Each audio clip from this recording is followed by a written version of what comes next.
मालेगांव में मासूम की मौत का हादसा, 3 साल की बच्ची को इंसाफ दिलाने के लिए पूरे महाराष्ट्र में उठा गुस्सा। मालेगांव में 3 साल की मासूम के साथ हुए दर्दनाक हादसे ने पूरे महाराष्ट्र को झकझोर कर रख दिया है। तरी पण त्या आरोपीला फाशी नाही, काहीच नाही का? कशामुळे सरकार झोपलं का? अरे आज हे तर राजेंद्र भवन, राजेंद्र आपले यशवंत भवन, बाकीचे कुठे गेले? बाकीचे कुठे गेले? मतदान मागायचं का मतदान? मतदान मागायचं? अरे त्याला फाशी नका देऊ, त्याला भर चौकात आणा, तुकडे तुकडे करा, प्रत्येकाची व्यवस्था करा. अरे बलात्कार आज शोकांतिक आहे, आम्हाला मोर्चा करावा लागतोय, उपोषण करावं लागतं, उपोषण करावं लागतं आज. काय? आणि जर असं बोललं की लोक म्हणतात तुम्ही त्या धर्मावर बोलताय, तुम्ही त्या पक्षावर बोलतात. आम्ही कोणाच्या पक्षाचे नाही, आम्हाला न्याय मिळाला पाहिजे. आम्हाला न्यायाची गरज आहे. अरे त्या अरब देशामध्ये जाऊन आला, ज्या व्यक्तीने बलात्कार केला त्याचे हातपाय करून केले जातात. अरे बलात्कार झालेच नाही पाहिजे असा कायदा करा. झाल्याच्या नंतर काय करता?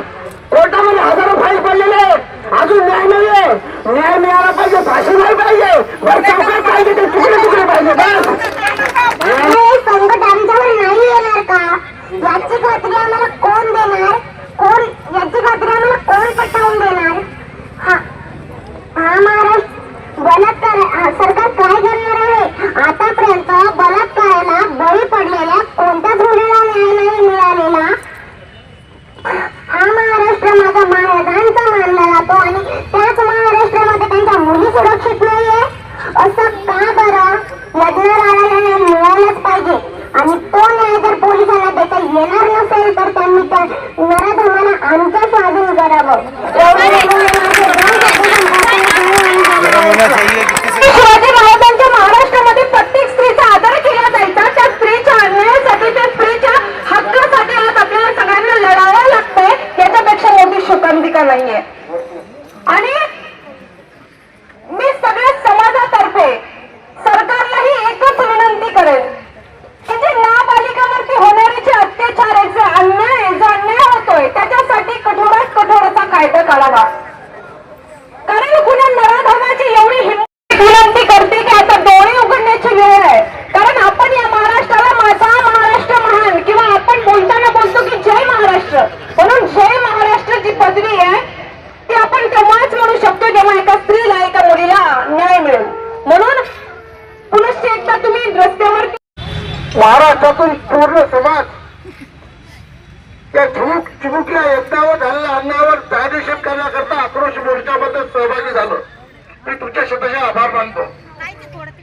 आज कुमारी यज्ञावर नाही, संपूर्ण महाराष्ट्रावर आपल्या मुली, आपल्या लेकीबाई सुरक्षित नाहीत.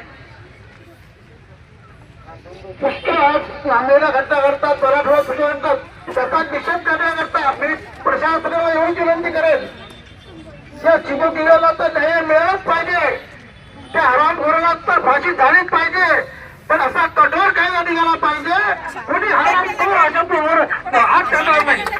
तू माझी शासना एवढी विनंती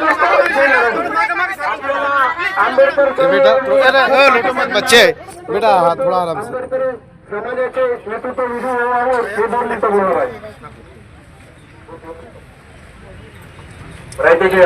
मालेगाव तालुक्यातील जे डोंगराळे गाव आहे त्यामधील यज्ञा जी आपली अतिशय 3 वर्षाची जी बालिका होती तिची अतिशय क्रूरपणे ज्या नराधमाने हत्या केलेली आहे त्याच्या निषेधार्थ आपण जो आक्रोश मोर्चा या ठिकाणी काढलेला आहात. बांधवांनो एक लक्षात घ्या, मोर्चा जो आहे, मोर्चा हा इथं संपणारा नाही. मी ज्या समाजातून येतो, मी ज्या कम्युनिटी मधून बिलॉंग करतो, अशा असंख्य माया बहिणींवरती आतापर्यंत अन्याय अत्याचार झालेत.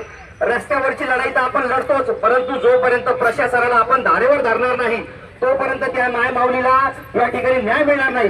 विचार करा की 3 वर्षाची एक छोटीशी चिमुकली, तिला काय वेदना झाल्या असतील, तिला काय त्रास झाला असेल होत असताना. हा विषय यापर्यंत न थांबवता या ठिकाणी मध्य विधानसभेचे आमदार प्रदीपजी जयस्वाल या ठिकाणी उपस्थित आहेत.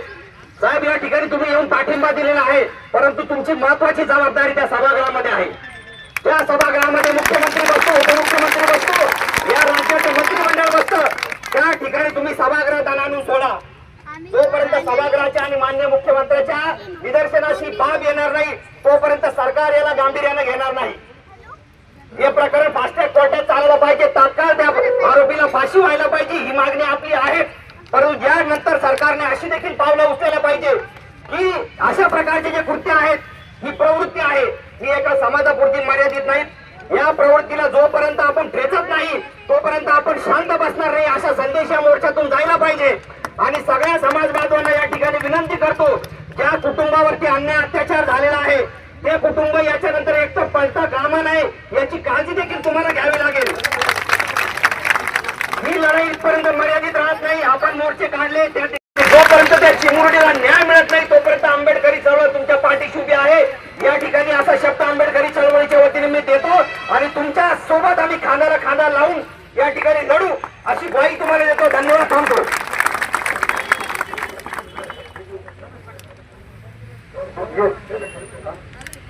तुम्हाला माहिती आहे, पूर्ण महाराष्ट्रात फोन करणारे रमेश पाटील यांनी तिथलच्या सर्व अधिकाऱ्यांना आणि लोकांना फोन करून न्यायाची विनंती केली. याबद्दल रमेश पाटील आपल्याला 2 मिनिटं बोलणार. सर्वांना जय महाराष्ट्र. आपण फक्त मोर्चे काढू शकतो पण आवाज माननीय आमदार साहेब यांनी 5-25 आमदार गोळा करायला पाहिजे आपल्या मराठवाड्यातले. यांनी सगळे मिळून एक कायदा केला पाहिजे. बघा आपण कायदा बनवू शकतो का? जयस्वाल साहेबांनी पाठिंबा दिला मोर्चाला, पण मला तो पाठिंबा नको. जयस्वाल साहेबांकडून एकच अपेक्षा आहे की जयस्वाल साहेब हा मुद्दा विधानसभेत मांडतील आणि कडक कायदा करतील. त्यावेळेस त्या मुलीला न्याय मिळेल. छत्रपती संभाजीनगरचा सर्व जनतेला माहिती आहे, मध्यचे आमदार खंबीरपणे सर्व समाजाच्या पाठीशी उभा राहते. त्याबद्दल मध्यचे आमदार आदरणीय प्रदीप देसाई साहेब हे 2 मिनिटं बोलणार आहे.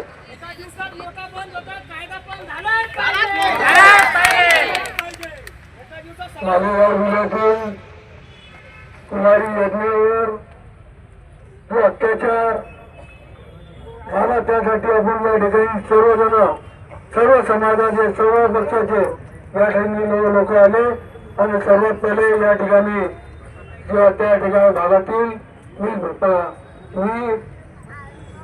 सत्तेत असलो तरी या ठिकाणी कुठल्याही महिलेवर, कुठल्या लहान मुलीवर अत्याचार होत असेल तर त्याच्यासाठी आम्ही रोडवर येण्यासाठी 100% पुढे या ठिकाणी किंवा आश्वासन देतो. तर या ठिकाणी एवढं संकल्प की आता अधिवेशन 8 तारखेपासून चालू होणार आहे. त्या ठिकाणी यज्ञाच्या फार अत्याचार झाला, त्याच्या अन्यायावर त्याचा तो ज्यांनी अन्याय केला त्याला सगळ्यात शिक्षा लवकरात लवकर व्हावी यासाठी उज्ज्वल निकम सुद्धा वकील त्यांनी द्यावा या ठिकाणी त्या ठिकाणी म्हणतो.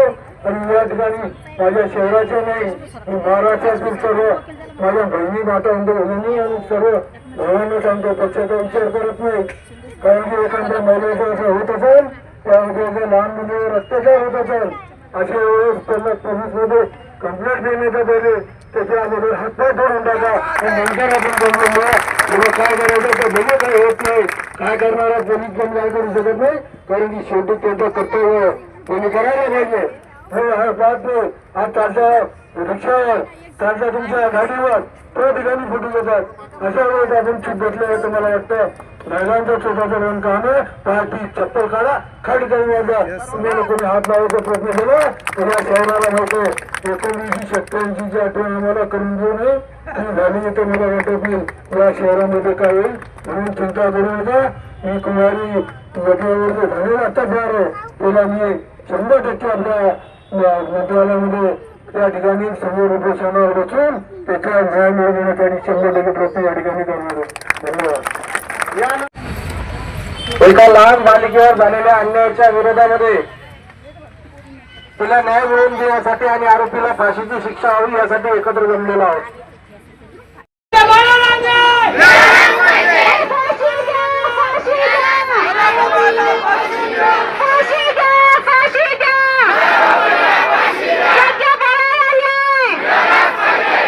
फेडरेशनचा अध्यक्ष सोपनराव मुरली व कैलास बुटे यांना विनंती करतो की आपण स्टेजवर आहे.